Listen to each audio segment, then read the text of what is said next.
वादे पर एतबार। कहते हैं ना कि वादा करना आसान होता है, उसे निभा पाना बेहद मुश्किल। जो वादा करके निभाए वही असली सिकंदर। उत्तराखंड में आगामी लोकसभा चुनाव से पहले राज्य की धामी सरकार संगठन को मजबूत करने में जुटी है। चुनाव से पहले पार्टी संगठन ने जो वादे किए थे, उन वादों पर राज्य सरकार ने भी विभागों से रिपोर्ट मांगना शुरू कर दिया है, ताकि एक तीर से दो निशाने साधे जा सके। चुनाव में पार्टी के पास सरकार की उपलब्धियों की एक लंबी फहरिस्त है, दावा यही, और सरकार 2025 के अपने संकल्प को भी पूरा करना चाहती है। सियासत के नजरिए से वादे पर एतबार का जिक्र कई बार हुआ। हर राजनीतिक दलों ने चुनाव के वक्त वादे तो खूब किए, लेकिन वो वादे अक्सर सियासत में भुला दिए गए। आज इसी पर करेंगे चर्चा। हमारे साथ जुड़ेंगे तमाम मेहमान, लेकिन पहले इस रिपोर्ट पर गौर फरमाएं।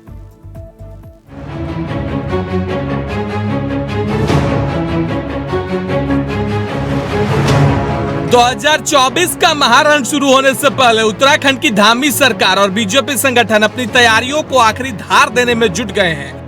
महारण में अपने तलवार की धार को और तेज करने के सीएम धामी ने अधिकारियों के साथ बैठक की है और जरूरी निर्देश जारी किए हैं। मुख्यमंत्री कार्यालय में हुई बैठक में सभी उच्च अधिकारियों को दृष्टि पत्र 25 संकल्प 2022 की विस्तृत कार्य योजना की डिटेल मांगी गई है। इस कार्य योजना का प्रस्ताव श्रेष्ठ प्राथमिकता के आधार पर मुख्यमंत्री कार्यालय को भेजने के निर्देश दिए गए हैं, ताकि समय रहते हुए उन वादों को पूरा किया जा सके जो राज्य में जनता को विकास के कार्यों से लाभ दिया जा सके। पहले बीजेपी ने चुनाव के दौरान जो वायदे किए थे, अब उन वायदों को पूरा करने का जिम्मा राज्य सरकार ने उठा लिया है। सरकार की तरफ से सभी विभागों को आदेश दे दिए गए कि विभागों से रिलेटेड जो प्रस्ताव है उन्हें पूरा किया जाए। सीएम धामी ने अधिकारियों को दृष्टि पत्र पर हुई कार्यवाही का ब्यौरा तलब किया है, जिसकी सीएम समीक्षा करेंगे और इसके बाद इस साल पूरी की जाने वाली घोषणाओं का एजेंडा भी तैयार किया जाएगा। सीएम के निर्देश पर अपर मुख्य सचिव राधा रतूड़ी ने सभी अपर मुख्य सचिवों, प्रमुख सचिवों और प्रभारी सचिवों को पत्र भेजकर संकल्प की विस्तृत कार्य योजना बनाने के निर्देश दिए हैं। वहीं सरकार की तरफ से दृष्टि पत्र को अपना नीति दस्तावेज भी बनाया गया है, जिसके तहत इस साल 3 सिलेंडर मुफ्त, महिलाओं को 36 आरक्षण, समान नागरिक संहिता, लव जिहाद पर कार्रवाई, जबरन धर्मांतरण के खिलाफ कार्रवाई समेत बड़े मुद्दे पर कार्रवाई की गई है। भारतीय जनता पार्टी की सरकार बनी है, तो भारतीय जनता पार्टी का जो संकल्प पत्र है, घोषणा पत्र है, उसके एक एक शब्द को धरातल पे उतारना है। इसीलिए सरकार गंभीरता से उस घोषणा पत्र के आधार पर सभी विभागों का मूल्यांकन, समीक्षा, परीक्षण कर रही है कि कितनी घोषणाएं लंबित हैं, कितनी घोषणाएं पूर्ण हो चुकी हैं। तो ये कवायद तो ज़रूरी थी, सरकार कर रही है, अच्छी बात है। अब पार्लियामेंट चुनाव अगले साल है, तो पार्लियामेंट चुनाव में जाने से पहले गवर्नमेंट का ये प्रयास है कि अपने संकल्प पत्र जो भारतीय जनता पार्टी का है, उसके एक एक शब्द, एक एक घोषणा को धरातल पर लेके आएं। इसी कड़ी में, इसी क्रम में ये सारी कवायद चल। एक तरफ जहां सरकार की तरफ से पार्टी के लिए किए वादों को पूरा करने का काम किया जा रहा है, तो दूसरी तरफ कांग्रेस पार्टी सरकार के इस कदम की भी आलोचना करने में जुट गई है। करना ही पड़ेगा, क्योंकि हमने पिछले 5 साल भी देखा कि 80% इनके मैनिफेस्टो के हिस्से पर काम ही नहीं हुआ था। और इस बार भी मैनिफेस्टो की आप अगर पंक्तियां देखेंगे तो उसमें लोकायुक्त की बातें, उसमें गैरसैंण को पूर्णकालिक राजधानी की बातें, उसमें 10 लाख नौकरियां और पता नहीं क्या क्या ऐसी लोक लुभावनी बातें कही गई हैं जो अभी तक धरातल पर नहीं उतरी हैं, जबकि 1 साल का कार्यकाल बीत चुका है। किस पर काम चल रहा है, किस पर नहीं चल रहा है, ये भी कुछ भारतीय जनता पार्टी के लोगों को पता नहीं। यदि उनके प्रवक्ताओं से या नेताओं से पूछा जाए कि आपके मैनिफेस्टो की मुख्य बातें क्या हैं, तो शायद इसके बारे में भी उन्हें भान नहीं होगा। तो ऐसे में अब मुख्यमंत्री को और कोई रास्ता नहीं सूझ रहा है सिवाय इसके कि वो अपने दल के मैनिफेस्टो को सरकार की योजनाओं के साथ समायोजित करें। अब 2024 के महारन का सवाल है, जिससे केंद्र की सत्ता मिलेगी। ऐसे में सरकार और संगठन अपनी तरफ से कोशिशों में है, किसी भी तरीके की कमी नहीं रखना चाहती है, जिसके लिए यूसीसी, जबरन धर्मांतरण, महिला आरक्षण, आंदोलनकारियों के लिए 36 आरक्षण, मुफ्त रसोई गैस समेत कई फैसले ले चुकी है और उम्मीद जताई जा रही है कि 2024 के चुनाव से पहले बाकी वादे भी पूरे कर लिए जाएंगे। ऐसे में अब देखने वाली बात यह होगी कि आखिर सरकार अपनी कोशिश में कितना कामयाब होती है। लोकसभा चुनाव 2000 सर पर खड़ा हो चुका है। ऐसे में बीजेपी चाहती है कि जनता के बीच जाने से पहले सरकार अपने किए गए चुनावी वायदों को पूरा कर सके और उसके लिए बाकायदा अब सरकार और संगठन मिलकर काम करने लगे हैं ताकि चुनाव में बीजेपी को पूरा लाभ मिल सके। कैमरामैन सुनील साथ अभय कैंतुरा, इंडिया वाइज, देहरादून। तो वादे पर एतबार का जिक्र है। सीधा रुख करें अपने मेहमानों की तरफ। आपको बता दें आज हमारे साथ इस चर्चा में जो मेहमान शामिल हो रहे हैं उनसे आपका परिचय करवा देते हैं। हमारे साथ नवीन ठाकुर इस कार्यक्रम का हिस्सा बन चुके हैं, बीजेपी के चेहरे हैं। गरिमा दलसोनी हमारे साथ कांग्रेस का चेहरा इस कार्यक्रम का हिस्सा बन चुकी हैं और साथ ही राजू मौर्य साहब आम आदमी पार्टी के चेहरे हैं। आप तीनों का बहुत बहुत स्वागत है। आज तीनों धुरंधर एक साथ। खैर नवीन ठाकुर जी कैसे हैं आप? बहुत बढ़िया, आप बताएं। बस ठाकुर जी, सब ठाकुर जी की कृपा है। ठाकुर जी एक बात जानना चाह रहा था जी, ये दृष्टि पत्र एकाएक कैसे याद आया? नहीं एकाएक याद नहीं आया। हाँ दृष्टि पत्र हम भूले नहीं। दृष्टि पत्र तो हमारे मन मस्तिष्क में, हमारे हृदय में है। जो 56 पृष्ठों का दृष्टि पत्र हमने जारी किया था तो एक एक कार्यकर्ता को पता है। जो मैं भी आदरणीय गरिमा जी की बाइट सुन रहा था कि इनकी प्रवक्ताओं से पूछे हैं, मैं इनसे पूछता हूँ जो अभी ये गिना रहे थे कहाँ से ढूंढ ढूंढ के लाए, इनको ही पता नहीं होगा कौन से पृष्ठ पर ये लिखा हुआ है। दिखा दें, मैं भी आपको व्हाट्सएप कर देता हूँ। 56 पेजों का पीडीएफ मेरे पास है। नहीं भारतीय जनता पार्टी ने नहीं मुझे मालूम है सर। आप 70 पॉइंट एक सांस पे गिनवा देंगे, जी, मुझे पूरी उम्मीद है। हाँ हमने किया है इसलिए गिनवाएंगे ना। हमने कुछ किया है तो वही गिनवाएंगे। जिन्होंने कुछ किया ही नहीं था वो क्या गिनवाएंगे? वो केवल झूठी बातें कर सकते हैं, झूठे आश्वासन दे सकते हैं। 17 से 22 तक इसी प्रकार की बड़ी बड़ी बातें कर रहे थे। अभी भी कह रहे हैं कि 17 का घोषणा पत्र 80% पूरा नहीं हुआ। अगर 80% घोषणा पत्र पूरा नहीं होता तो इस प्रदेश की जनता रिकॉर्ड तोड़ मतों से हमें दोबारा सत्ता नहीं सौंपती और वो रिकॉर्ड ध्वस्त नहीं करती जो उत्तराखंड में था कि एक बार कांग्रेस और एक बार भाजपा। हमने अपने प्रत्येक वादे को पूरा किया। गैरसैंण की बात कर रहे थे, हमने कहा था गैरसैंण को ग्रीष्मकालीन राजधानी बनाएंगे और हमने गैरसैंण को ग्रीष्मकालीन राजधानी बनाया। इसलिए इस प्रदेश की जनता ने हम पर जो है भरोसा जताया। हमने जो जो कहा हमने किया। तिलक जी, केवल यही नहीं, यहाँ से लेकर केंद्र तक कांग्रेस तो हमारे हर मुद्दे का मजाक बनाती है। हम 370 हटाने की बात करते थे, कांग्रेस कहते थे कभी हो ही नहीं सकता। नहीं उत्तराखंड में 370 का क्या मतलब सर? नहीं मैं कह रहा हूँ यहाँ से लेकर केंद्र तक। अच्छा। माननीय प्रधानमंत्री जी, तिलक जी आपको तो ध्यान होगा, आप तो 24-25 साल से मैं देख रहा हूँ उत्तराखंड को बहुत बारीकी से देख रहे हैं। जब माननीय प्रधानमंत्री जी ने 2016 में ऑल वेदर रोड का उद्घाटन किया था तो ये कह रहे थे लफाजी है। ठाकुर जी उस पर आता हूं, लेकिन मैं ये सवाल मैंने इसलिए किया आपको जी। वो तो गरिमा जी का मसला है और आपका मसला है, आप दोनों सुलझा लीजिएगा। जी जी जी, ये सिर्फ आप दृष्टि पत्र पर ही नजर दौड़ाएंगे या फिर विजन डॉक्यूमेंट का भी कुछ ख्याल है? नहीं बिल्कुल। देखिए जो हमारा दृष्टि पत्र है नहीं मैं विजन डॉक्यूमेंट की बात कर रहा हूँ। जी विजन डॉक्यूमेंट में भी जो है हमने काम किया था। हाँ सब हमने जो है वादे पूरे किए सारे, और हमने कहा 80% पूरे किए। अच्छा 80%। 20% बचे हुए हैं उनको भी जो है इसमें सम्मिलित करते हुए पूरे करेंगे। अच्छा तो वो 20% कौन से थे आप मुझे बता सकते हैं? क्योंकि अब बच्चीदा हमारे बीच में तो रहे नहीं जिन्होंने वो विजन डॉक्यूमेंट तैयार किया था, वरना मैं उनसे पूछ लेता, है ना? तो आप बता दीजिए सर। लेकिन उनके जो है उनके शिष्य, उनके कार्यकर्ता भी हैं पार्टी में। नहीं मैं तो मानता हूं सर, वो एक ऐसे उत्तराखंड के व्यक्तित्व थे, है ना, जो ऊपर से नीचे तक दिल के बने हुए थे, है ना? तो मैं इसलिए पूछ रहा हूं, जरा बता दीजिए उस दिल में बहुत कुछ छिपा भी हुआ था, ये तो बताइए क्या पूरा नहीं किया था, या मैं बोलूं सर? नहीं आप भी बता देंगे, हमें भी पता है, जनता को भी पता है। हाँ तो सर बता दीजिए, आपके मुख से मुझे ज्यादा अच्छा लगेगा। नहीं हम करके दिखाएंगे, बोलने से कोई फर्क नहीं पड़ेगा। नहीं आप बताइए ना सर, आपने दृष्टि पत्र का जिक्र कर दिया लेकिन विजन डॉक्यूमेंट का नहीं किया। नहीं अभी आप दृष्टि पत्र को लेकर बैठे हैं ना, जिस दिन विजन डॉक्यूमेंट को लेकर बैठेंगे उस दिन उसका भी जिक्र करूंगा। अच्छा तो मतलब 2022 के डॉक्यूमेंट पर मैं चर्चा करूं लेकिन 2017 वाले डॉक्यूमेंट पर चर्चा ना करूं। तो अभी मैं जब केंद्र की बात गिना तो आपने कहा नहीं उत्तराखंड का मसला, दिल्ली की। हाँ तो उत्तराखंड का ही मसला है सर, मैं 2017 के डॉक्यूमेंट पर चर्चा ना करूं, आप ये कह रहे हैं?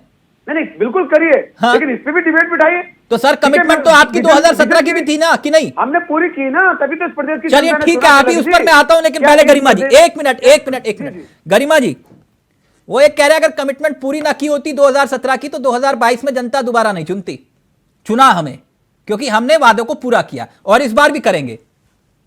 नहीं उसका कारण कुछ और ही है, इनके शायद समझ में नहीं आ रहा। इन्होंने जिस तरह की नफरत समाज के अंदर घोली, इन्होंने जिस तरह से मुस्लिम यूनिवर्सिटी को एक बम का गोला बनाया, जो कि एक ऑथेंटिक बयान भी नहीं था, किसी अधिकृत व्यक्ति के द्वारा दिया गया नहीं था।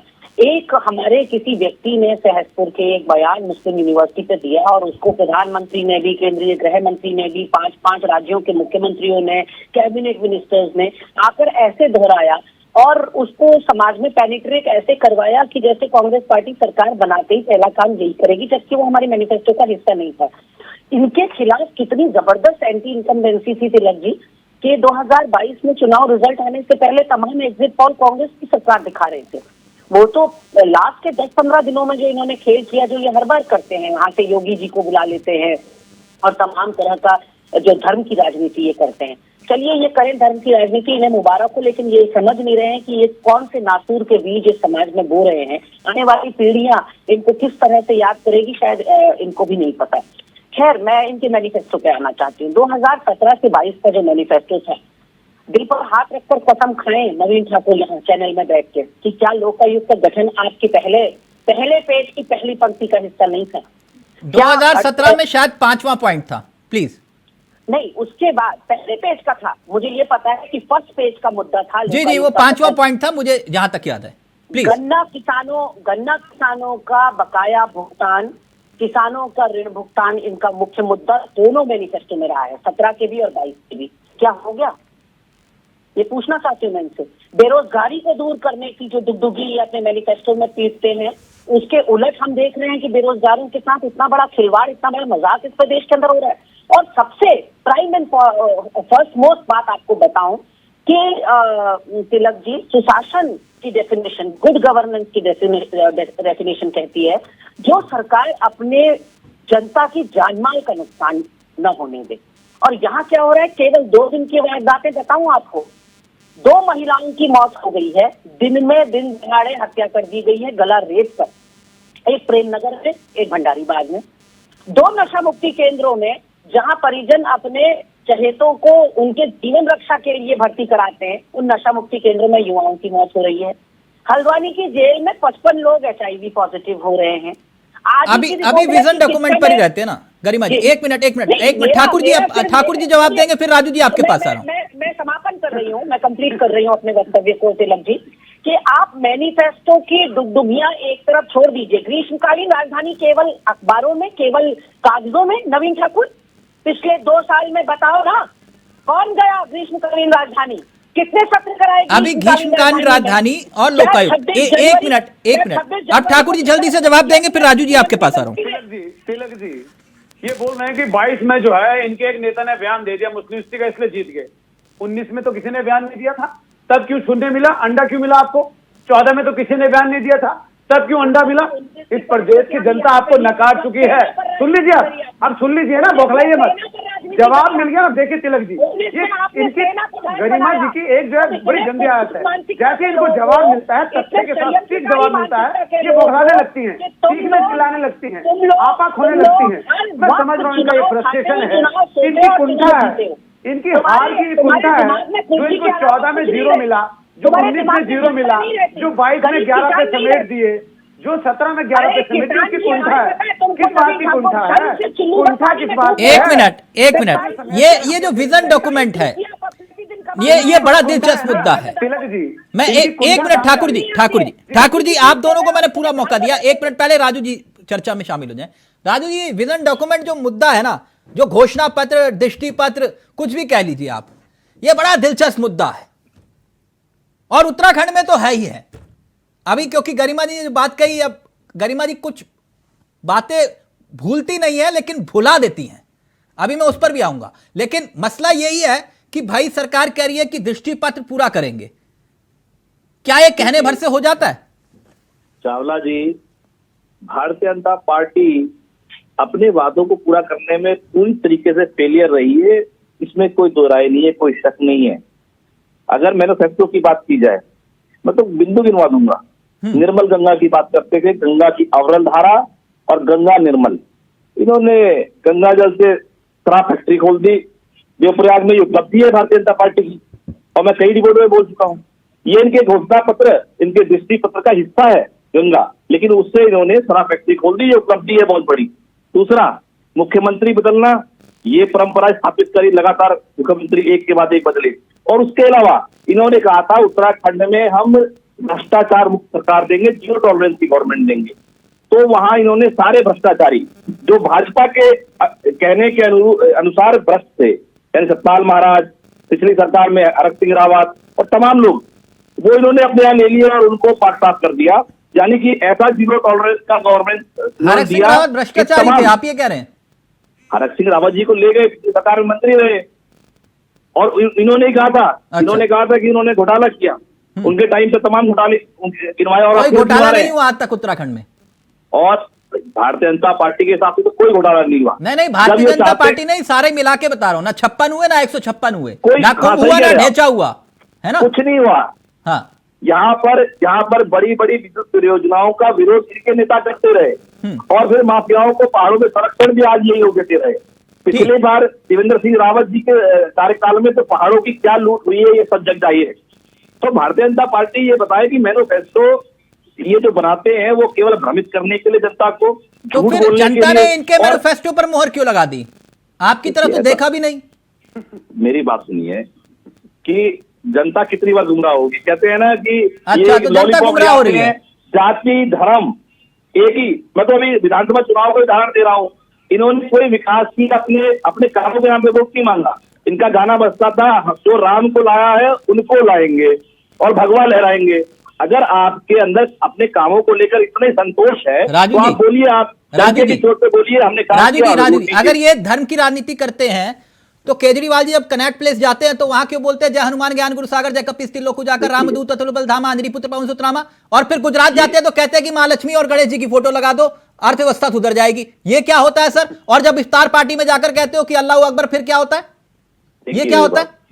देखिए, सब सर्व धर्म संभाव। हाँ, ये हाँ बिल्कुल सही। लेकिन हाँ, आप करोगे तो आप करोगे तो जायज है। चावला जी हम धर्म के नाम पे वोट नहीं मांगते। जब चुनाव होते हैं कौन? हम कहते हैं कि हमने काम किया तो वोट करो। अच्छा, आप? हमने कभी नहीं कहा कि जी हमने मंदिर बचाए। दिल्ली के जो भाजपा तोड़ रही थी, इनके एलजी ने ऑर्डर कर दिया अभी तमाम मंदिर तोड़ने के, हम उनको बचाने के नाम पे वोट नहीं मांगने जाते। अच्छा, ठीक है। अभी विजन डॉक्यूमेंट पर एक मिनट जल्दी से ठाकुर जी अपनी बात रखिए, फिर गरिमा जी आपके पास आ रहा हूं। ओके, वो ये कह रहे हैं कि भैया कहना कुछ होता है, करना कुछ होता है। आप लोगों ने जो नहीं कहा वो भी किया, जैसे कि यूसीसी धर्मांतरण, लव जिहाद बोला था, क्या लव जिहाद कानून लेकर आएंगे? था उसमें आपके दृष्टिपत्र में था? ठाकुर जी मैंने पढ़ा नहीं कहीं, लव जिहाद कानून का जिक्र था क्या? लव जिहाद, लैंड जिहाद का जिक्र नहीं था, लेकिन नहीं, लैंड जिहाद था, मैंने देखा नहीं सर, मैं तभी पूछ रहा हूँ। जी लैंड जिहाद पे हम कार्रवाई कर रहे हैं, अभी विकास नहीं, मैं पूछ रहा हूँ लैंड जिहाद था, कहीं लिखा हुआ आपने लैंड जिहाद का बोला था? नहीं, उसमें विजन डॉक्यूमेंट में नहीं था, लेकिन जो तत्कालीन समस्या सामने पड़ रही है उसका भी तो समाधान करना है। अच्छा, ये तत्कालीन समस्या संकल्प पत्र कर दिया। हाँ। लोगों ने माननीय मुख्यमंत्री से मिलकर ज्ञापन सौंपे। हाँ। 10 जगह से जो लोग आए कि हमारे यहाँ जो है भर्ती घोटाले और अंकिता हत्याकांड का पटाक्षेप हो गया।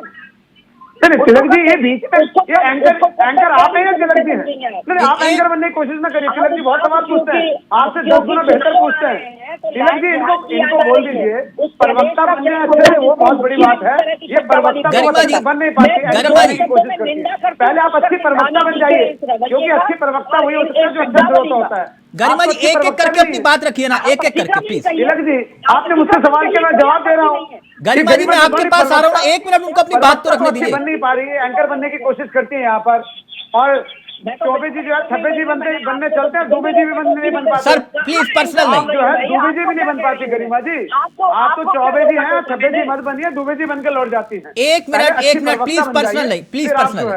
अब मुद्दे पे आइए। आपका था सर वो घोषणा पत्र में लैंड जिहाद और धर्मांतरण कानून था?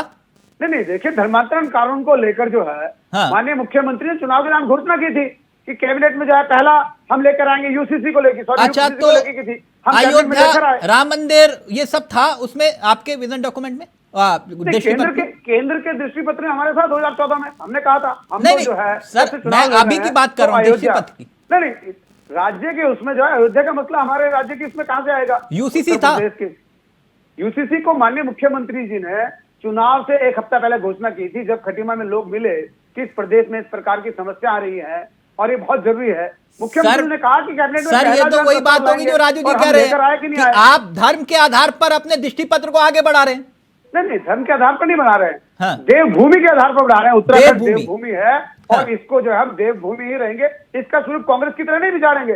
जिस प्रकार कांग्रेस जो है इन मजारों की तुलना मंदिर से कर रही है, तो इसीलिए जनता इनको जवाब देती है। ये जुमे की छुट्टी करते हैं। ठीक, ये जो है मुस्लिम, किसने कहा जुम्मे की छुट्टी वाला लेटर दिखा देंगे सर मुझे आप? हरीश रावत जी ने कहा था। नहीं, आप मुझे दिखा दीजिए लेटर। जवाब दिया सर, आप मुझे दिखा दीजिए जो आदेश जारी हुआ था। जनता ने दिखाया लेटर, उस वक्त मैंने नहीं कहा आदेश। नहीं ठाकुर जी, मुझे दिखा दीजिए, मुझे कोई दिक्कत नहीं है, आप दिखा दीजिए। उन्होंने दिखाइए, मैं चलाऊंगा सर। हरीश रावत जी ने उस वक्त घोषणा की थी, चला सर, मैं चलाऊंगा, आप दिखाइए ना। उस वक्त चला था, आपके चैनल पे बहुत चला था।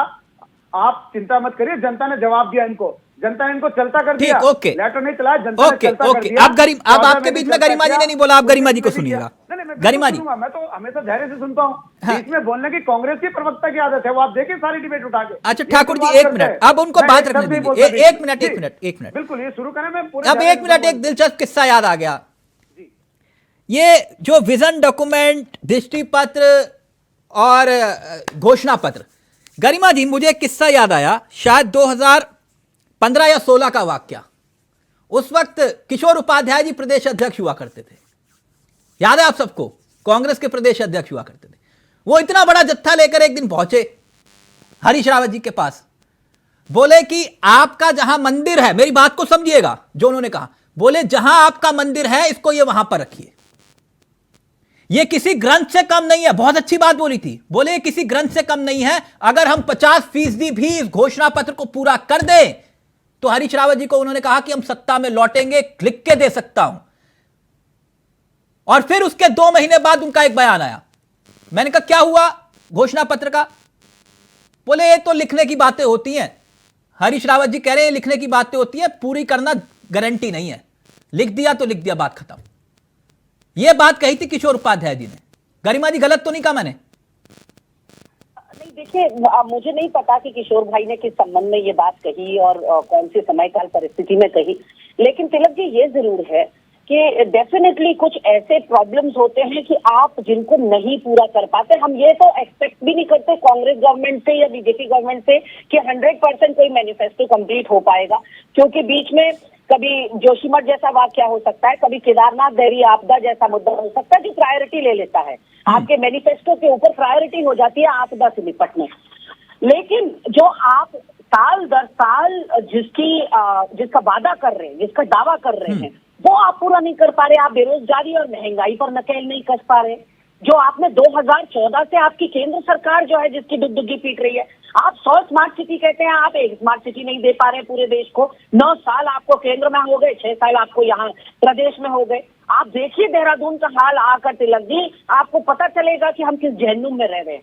यहाँ दिन में निकलो तो जाम, शाम को निकलो तो जाम। और नवीन ठाकुर मुझे लगता है हवा में इनकी गाड़ी चलती होगी तब ये अपने कार्यालय पहुंचते होंगे, नहीं तो सड़क में गड्ढे हैं या गड्ढे में सड़क, कुछ पता नहीं। स्वास्थ्य सेवाओं का इतना लचर हाल है। और शिक्षा मंत्री ने कहा था 100 दिन के अंदर 1000 नए पद निकालूंगा, नए शिक्षक नियुक्त करूंगा। आज 365 दिन हो गए, धन सिंह रावत पता नहीं कौन सी कुंभकर्ण की नींद में सोए हैं। 100 दिन तो छोड़ दीजिए। विजय बहुगुणा जी ने बेरोजगारों को भत्ता देने का वादा किया था जी, बेरोजगारी भत्ता की बात हुई थी। वो बेरोजगारों को भत्ता छोड़िए, इन्होंने भर भर के भ्रष्टाचारी दे दिए। आपने कहा था ना बेरोजगार, बहुगुणा जी मतलब कांग्रेस ने उस वक्त वादा किया था बेरोजगारी भत्ता देंगे, आप लोगों ने दिया था। 6,000 करोड़ साकेत बहुगुणा के ऊपर आरोप है, आप लगा लीजिए सर। तो इतना बड़ा भ्रष्टाचारी आप कोर्ट क्यों नहीं जाते? आप जाइए ना, आपकी सरकार में अगर घोटाला हुआ तो क्यों हुआ? जाना चाहिए आपको कोर्ट में। गलत तो नहीं कह रहा, आपने आरोप लगाया कि साकेत बहुगुणा या फिर विजय बहुगुणा जिनके ऊपर आप आरोप, आपको जाना चाहिए कोर्ट में, पहली बात। दूसरी बात यह कि उन्होंने कहा था कि हम बेरोजगारों को बेरोजगारी भत्ता देंगे, 1 रुपया भी किसी को बेरोजगारी भत्ता नहीं मिला था। गलत तो नहीं कह रहा गरिमा जी? बिल्कुल।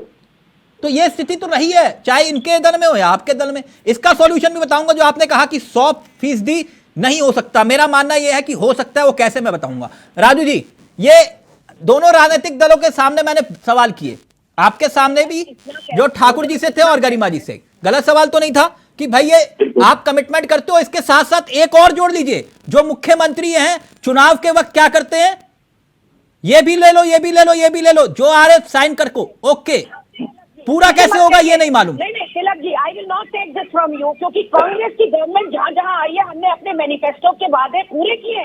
हमने अगर कहा कि हम ओपीएस लागू करेंगे तो हमारे सारे राज्य देख लीजिए, छत्तीसगढ़ देख लीजिए। मैं 2012 से 2017 का आपका विजन डॉक्यूमेंट या घोषणा पत्र आप कहेंगे तो मैं बोलना शुरू कर दूंगा।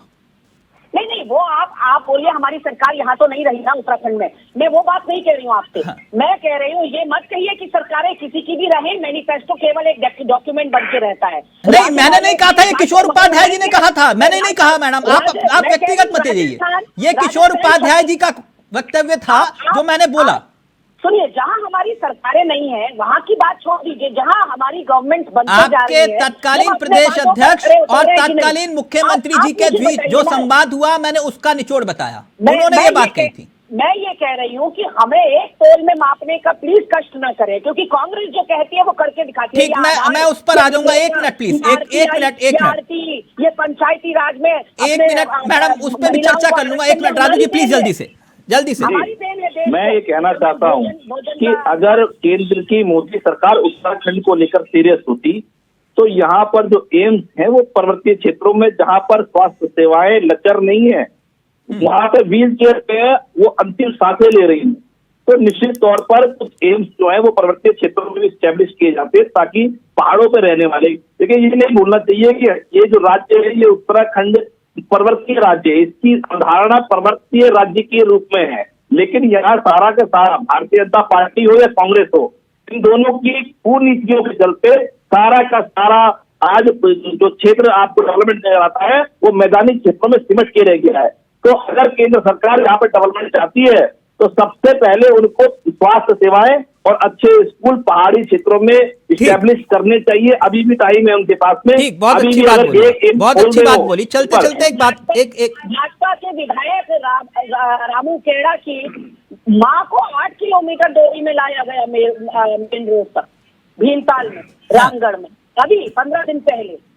ठीक, अच्छा एक काम घोषणा पत्र, गरिमा जी ने कहा, बहुत अच्छी बात कही, और राजू जी ने भी, कि घोषणा पत्र पूरा क्यों नहीं होता, उसका भी मैं उत्तर दे देता हूं। आप लोग कहते हैं कि सवाल के साथ साथ सुझाव अगर मंजूर हो आप लोगों की तो इंप्लीमेंट करके देख लीजिए, उसका असर मैं 100% कह रहा हूं, ये गारंटी के साथ ये डोज असर करेगी। कैसे पता है ठाकुर जी? आप छोड़ दीजिए कि जो विजन डॉक्यूमेंट में लोकायुक्त सबसे पहले पेज पर था वो दृष्टिपत्र में दिखाई नहीं दिया, मैं उस पर नहीं जा रहा हूं। मैं सिर्फ ये कह रहा हूं कि जो आप लिख रहे हैं, चाहे वो गरिमा जी की पार्टी हो, आपकी पार्टी हो या राजू जी की पार्टी, एक काम कर लीजिए, अगर एक चुनौती मान लीजिए या फिर सलाह मान लीजिए, जो भी विजन डॉक्यूमेंट बनाए, दृष्टि पत्र बनाए या घोषणा पत्र बनाए, उसे एक एफिडेविट के रूप में कोर्ट में दाखिल कर दें कि अगर ये वादे हमने पूरे नहीं किए तो जनता हम पे मुकदमा कर दे। है हिम्मत किसी में? नहीं है ना। ये हकीकत है, इसलिए पूरे नहीं होते वादे, क्योंकि आप जानते हैं कि हमने वादा पूरा नहीं किया, प्रदेश अध्यक्ष के नाम पर जो है मुकदमों की फहरिस्त तैयार हो जाएगी, ये सब मुकदमा कर देंगे हमारे ऊपर। इसलिए ना तो राजू जी की पार्टी, ना गरिमा जी की पार्टी, ना ठाकुर जी आपकी पार्टी, एक बार करके देख लीजिए, कोर्ट में दाखिल कर दीजिए, अगर नहीं कर पाए वादा तो हमारे ऊपर मुकदमा कर देना। 100 दिन में सारे वादे पूरे कर दोगे आप लोग। थैंक यू सो मच, बहुत बहुत शुक्रिया। गरिमा जी आपका भी, ठाकुर जी आपका भी, और मौर्य जी आपका भी। मुझे दीजिए इजाजत। नमस्कार, जय हिंद, जय भारत, जय उत्तराखंड।